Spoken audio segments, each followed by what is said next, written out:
The Inca Civilization.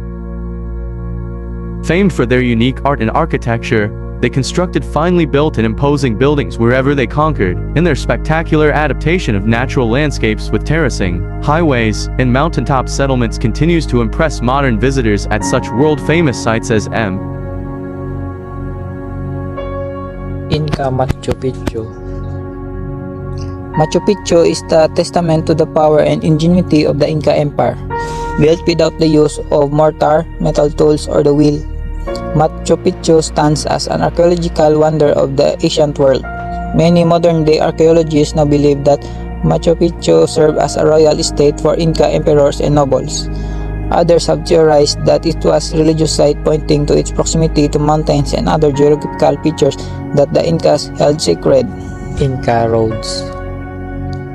The Incas used the road system for a variety of reasons, from transportation for people who were traveling through the empire to military and religious purposes. The road system allowed for a fast movement of persons from one part of the empire to the other.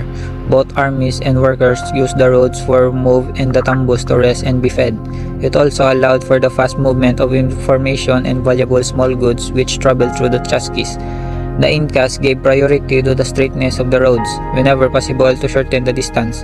The roads were bordered at intervals with buildings to allow the most effective usage. At short distance, there were relay stations for chasquis. The running messengers at a one-day walking interval tambos allowed support to the road users and flocks of ilama pack animals. Inca freeze drying. As far as recorded to the history goes, the Incas were the first people to develop freeze drying techniques. This taken advantage of the freeze weather by leaving potatoes under a cloth overnight, and the next day the Incas would return to the triple over the potatoes to squeeze out any excess moisture. And Incan people that way, when crops were low, they would be able to provide for their people needs. Incas building. And in architecture, the great events of history, the Inca civilization had three types of architecture: civil architecture, 12-angle types of architecture, civil architecture, 12-angle of stones, military architecture, and religious architecture. Kurinkancha, the Incas building were created the rectangular spaces using materials such as rocks and mud bricks. The Inca architecture art was perhaps most highly developed in their architecture. Their palace, temples, fortresses, and waterworks, and even their cities were not simply practical constructions. These were designed in specific shapes that represented or were evoke complex Inca religious and social symbolism. Inca terrace farming. The Incas had to create flat land to farm, since they lived in the mountains. They did this by creating terraces. Terraces were carved steps of land in the mountainside. Not only did this genius way of farming help them grow crops, it was also great for irrigation and preventing. What were the Inca farms called? Pisac agricultural terraces. This incredibly complex agricultural system covered millions of hectares and fed 6 million people at its height. The terraces were called Andines by the Inca, and some believe that this is where the Cordillera got the name Andes Mount.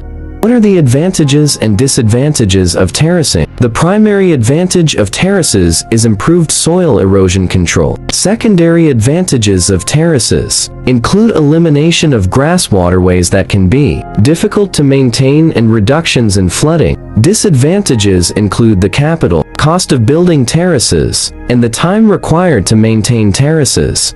Inca rope suspension bridge explained. Inca rope bridges are simple suspension bridges over canyons, gorges and rivers pongos constructed by the Inca Empire. The bridges were an integral part of the Inca road system and exemplify Inca innovation in engineering. How did the Incas build suspension bridges? To construct the bridge, grass called coya is harvested and then prepared to be woven into large cables beginning with small cord which is twisted together from the local grass. These cords are then twisted to form a larger rope, and the ropes are then braided to create the main cable.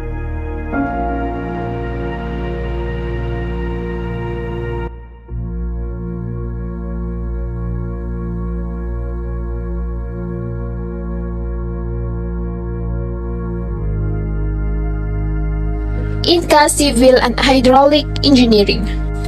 The Inca achieved tremendous feats in civil and hydraulic engineering, and their understanding of the field is considered both an advanced and complete. They built impressive waterworks including canals, fountains, aqueducts, and drainage systems. Inca aqueducts were made of stone and were watertight. They were primarily used for irrigation of agricultural terraces for providing fresh water to the cities. One of the Inca aqueducts leading from the highlands down to the sea was 360 miles long and 13 feet deep. Some of the aqueducts built in the Inca are still used in today, centuries after their construction. The Inca calendar. The calendar was important to the ancient Inca religious seasons. A different religious festival was hosted each calendar month. The Inca calendar was divided into 12 months. Each month was divided into 3 weeks. Each week had 10 days. The Inca used special towers called time makers that told them when a new month was to begin. Time makers used the position of the sun to mark the passage of time. As needed, the Inca simply added a couple of days to the month to make it right. Inca musical instrument. Inca loved music. They invented many wind and percussion instruments. Drums and flute are very popular. The panpipe was the most popular. A panpipe is a group of single pipe tied together in a row. Each pipe in the row makes a different sound. Panpipes are still played in the Andes Mountains today. Systems of measurement of Inca, which is called quipu. The quipu had a main string about 2 feet long. Many additional colored strings were tied to the main string using the base of 10. Each string had knots in it. The color of the strings and the distance between knots all have meaning to the Inca. One of the specialized profession was the quipu reader. Very few people could read the quipu, which is true even today. Inca medicine. Inca medicine mainly treated the symptoms of disease. For this he investigated the physical aspects of the patient, however. They were also interested in the psychological aspect. The Incas also performed complex surgeries, such as cranial trepanations. The surgical instruments were quite simple. The vilcachina kind of syringes was used to perform excisions and the tumi knives to open skulls. The Incas developed a preventive culture based on healthy food, purges and religious rituals that, according to their conception, avoided disease. The main medicines were plants and various natural products. One of them was the sacred coca leaf of the Incas. Inca cloth. Clothing was an important part of the Incas' lifestyle. The clothing portrayed social status of person, the place the person is from, and what does he do. The Incas used cotton, wool from llamas, alpacas, and other rare wool. The clothes were colored with natural dyes coming from plants, animals, insects, and minerals. The common designs used in the textiles were geometric figures, animal designs, and anthropomorphous. The Incas used 3 kinds of textiles, the first called cosi. It was plain and simple with no special decoration. This was used as blankets. The second alasca was used for daily use. It had no color and design. Kumbi, the third textile, was woven from alpaca wool. Is used to make clothing for the royal family, authorities, and the Inca king. The cloth made from kumbi was known as tocopis. They had varied designs which explained the social status of the person. The Inca nobles also wore clothing less grandeur than the emperor. It had stones and gold to decorate the cloth. They also wore a latu like the emperor. All the people of the regime wore jewelry made of gold.